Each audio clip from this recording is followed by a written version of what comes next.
This spin was all wrong. There was no protest. It wasn't a bunch of amateurs protesting over a video. This was an armed, pre-planned attack. We know that now beyond a shadow of a doubt. We know that. You know, Peter, from working in the Defense Department, right? If this attack came, the survivors in the consulate, the first thing they are going to do, if they're physically capable of doing it, is somehow cable or text message the State Department with what happened. That's what you do in these situations. So they would have known that night in Washington, D.C.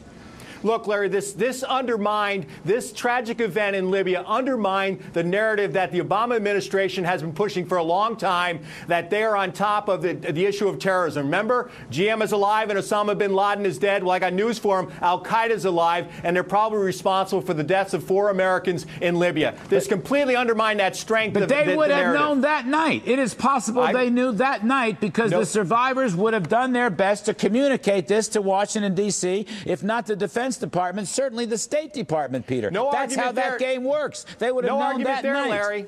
No argument there, Larry. But, of course, they could have said, we don't have all the details yet. But instead, they decided to spin this yarn and tell us this story that supported the idea that they were strong on national security issues and that, oh, my goodness, that we may have had a terrorist attack on the 11th anniversary of 9/11. That's where I come down on it. So, meanwhile, President Obama has not spoken to the press since Benghazi. Actually, I read today that Joe Biden hasn't spoken to the press in 5 months. He hasn't had a realistic press conference. The president hasn't. Mrs. Clinton has sort of been in and out on this, but her role seems to be she's up to her eyeballs in the problem here. But ultimately, Peter, this stops at the Oval Office, does it not? The buck stops there.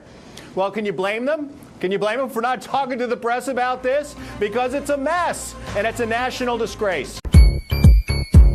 All right.